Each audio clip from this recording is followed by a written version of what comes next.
आज कहानी ऐसे सम्राट की सुनाएंगे जो जब 18 साल का था तो बोल दिया था कि यूनान, मिस्र, रोम से लेकर पूरी दुनिया जीत कर दिखाऊंगा। जो जब 25 साल का हुआ तो आधी दुनिया के सम्राट उसकी कस्में खाया करते थे। लेकिन 32 की उम्र का होते होते विश्व गुरु देश भारतवर्ष से उसे वापस लौटना पड़ा और एक मनहूसियत की सुबह भी आई जब उसकी मृत्यु हो गई। दुनिया के इतिहास में लोग उसे अलेक्जेंडर द ग्रेट यानी सिकंदर महान के नाम से जानते हैं। दुनिया के इतिहास पर परखी नज़र रखने वाले लोग कहते हैं कि सिकंदर जब 12-13 साल के थे तभी उन्होंने एक जंगली घोड़े को कब्जे में कर लिया था। उन्होंने उस घोड़े का नाम ब्यूसीफेलस रखा, जिसने फिर कभी उस बच्चे का साथ नहीं छोड़ा। बचपन से ही वो ऐसी अद्वितीय शक्तियों से लबरेज थे कि लोगों को अंदाजा हो चुका था कि ये इतिहास में दर्ज होने के लिए नहीं बल्कि इतिहास को बदलने के लिए पैदा हुआ है। वक्त था 356 ईसा पूर्व। जगह थी उत्तरी यूनान से बल्कान के बीच का इलाका, जिसे मैसेडोनिया के नाम से जाना जाता था। इसी जगह सिकंदर का जन्म होता है, लेकिन उनका बचपन एक आम बच्चे की तरह नहीं था। सिकंदर के जन्म से पहले मैसेडोनिया कोई नामी जगह नहीं थी, ना ही वहाँ कोई रियासत था और ना ही कोई साम्राज्य हुआ करता था। हालांकि सिकंदर के पिता फिलिप द्वितीय ने उसे साम्राज्य बनाने की कोशिश जरूर की थी। फिलिप द्वितीय की कई पत्नियां थीं, जिसमें से सिकंदर की माँ ओलंपियस उनकी चौथी पत्नी थी। लेकिन सिकंदर के रूप में उत्तराधिकारी देने की वजह से उनका मान बाकी सभी पत्नियों से ज़्यादा था। कूटनीतिक संघर्षों की वजह से सिकंदर के पिता की हत्या कर दी गई और इसी के बाद असली सिंहासन कार की लड़ाई भी शुरू हुई। इस लड़ाई में सभी विरोधियों को धूल चटाने के बाद 20 वर्ष की आयु में सिकंदर ने महाराजा की गद्दी स्वीकार की और 12 वर्षों तक राज किया। उन्होंने अपनी सनक को पूरा करने के लिए अपने सैनिकों के साथ 12,000 मील की विजय यात्रा की, जिसे स्वर्णिम यात्रा भी कहा जाता है। तब फारस एक बड़ा साम्राज्य हुआ करता था, जहाँ के राजा डेरियस तृतीय को यह घमंड था कि उन्हें कोई भी पराजित नहीं कर सकता। लेकिन सिकंदर ने अपनी सेना के साथ मिलकर ग्रीस के सदियों पुराने दुश्मन फारस को मात्र 24 घंटे के अंदर ही धूल चटा दी थी। यही वो दौर था जब सिकंदर आगे चलकर सिकंदर महान बना। इसी युग को उनका स्वर्णिम युग भी कहा जाता है। इस दौर में क्या पूर्व, क्या पश्चिम, क्या यूनान और क्या मिस्र, सभी किसी मजाक से कम नज़र नहीं आ रहे थे। आज के पाकिस्तान, अफगानिस्तान, ईरान, मिस्र और यूनान तक ने सिकंदर की गुलामी को स्वीकार कर लिया था।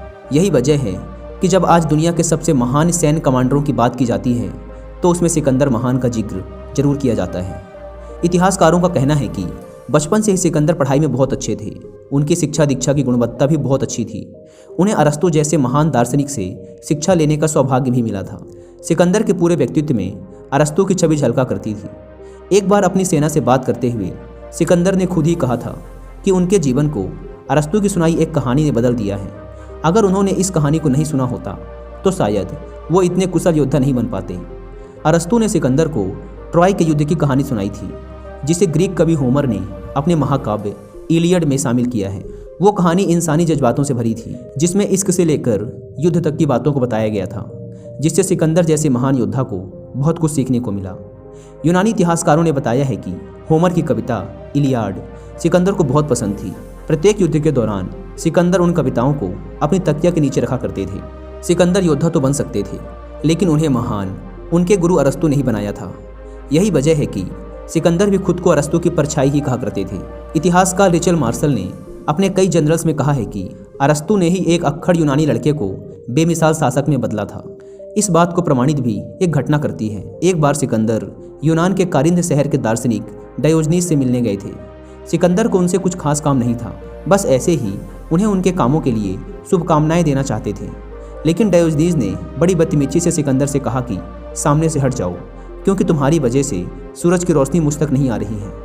आधी दुनिया के राजाओं को जमीन के अंदर गाड़ देने वाले का इस बात को सहन कर लेना ही अरस्तु की शिक्षा का परिणाम था। सिकंदर के पिता फिलिप द्वितीय ने कई शादियाँ की थी। उनकी नई पत्नी का नाम क्लियोपैट्रा था, जिन्होंने सिकंदर और उनकी माँ के लिए मुश्किलें पैदा कर दी थी। इस मामले में इतिहासकार डायना स्पेंसर कहती हैं कि सिकंदर और उनकी माँ को ये लगने लगा था कि वो पूरी तरह से मैसेडोनिया का खून नहीं है। उन दोनों को अंदर ही अंदर ये बात परेशान कर रही थी। उन्हें लग रहा था कि अगर क्लियोपैट्रा ने नए उत्तराधिकारी को पैदा कर दिया तो सिकंदर के लिए राजगद्दी पर बैठना मुश्किल हो जाएगा। क्लियोपैट्रा सिकंदर के राजा बनने के रास्ते में एक बड़ी रुकावट की तरह थी। काफ़ी उठापटक के बाद एक घटना घटी, जिससे सिकंदर के सिंहासन पर बैठना आसान हो गया। सिकंदर के सौतेली बहन की शादी थी, जिसमें एक गार्ड ने राजा फिलिप द्वितीय की हत्या कर दी और इस बीच उस गार्ड को भी मार दिया गया। उस समय यह गुत्थी सुलझ नहीं पाई कि हत्या किसने करवाई थी। सीधा फायदा सिकंदर को हो रहा था। इसलिए कई इतिहासकारों का मानना है कि फिलिप द्वितीय की हत्या के पीछे सिकंदर और उनकी मां का हाथ हो सकता है। इसके बाद सिकंदर ने अपने सभी सौतेले भाई बहनों को मार दिया था जो कि उनके सिंहासन के बीच में आने वाले थे। सिंहासन पर बैठने के बाद सिकंदर की नज़र इतिहास के सुपर पावर फारस साम्राज्य पर गई। फारस साम्राज्य की सीमा भारतवर्ष से लेकर मिस्र और उत्तरी यूनान की सीमा तक को छूती थी, लेकिन इतने विशाल साम्राज्य को भी सिकंदर ने जीत ही लिया था। इसी तरह सिकंदर का कारवा बढ़ता जा रहा था और छोटे छोटे राज्य उसकी गिरफ्त में आते जा रहे थे। रोमन इतिहासकार ने सिकंदर के बारे में लिखा है कि सिकंदर को शराब की लत थी। एक बार तो उसने नशे में अपने करीबी दोस्त को ही जान से मार दिया था। उस दोस्त का नाम क्लेटियस था। ये उनके और उनके परिवार के बहुत करीब था। रोमन इतिहासकारों ने सिकंदर को सनकी शासक बताते हुए उनके कई किस्सों का जिक्र किया है। दोस्तों, अगर आप सिकंदर के बारे में डिटेल से जानना चाहते हैं कि कैसे मैसेडोनिया जैसे छोटे से राज्य का राजकुमार पूरी दुनिया जीतने का स्वप्न लेकर बड़ा हुआ और सिकंदर की मां व उसके गुरु अरस्तु का सिकंदर को विश्व विजेता बनाने में क्या योगदान था, तो इसके ऊपर आप कुक्कू एफएम पर हिंदी में एक बहुत ही अच्छी ऑडियो बुक सुन सकते हैं जिसका नाम है हिस्ट्री ऑफ अलेक्जेंडर। इस ऑडियो बुक में टोटल 17 एपिसोड हैं, जिसमें सिकंदर के जन्म से लेकर भारत से लौटते वक्त बेबीलोन में उसकी रहस्यमयी मौत तक की पूरी कहानी डिटेल से बताई गई है। कुक्कू एफएम की बात करें तो यह इंडिया का लीडिंग ऑडियो बुक प्लेटफॉर्म है, जहां पर आप अलग अलग फील्ड के हजारों बुक्स की ऑडियो बुक सुन सकते हैं, वो भी इंडिया के किसी भी लैंग्वेज में।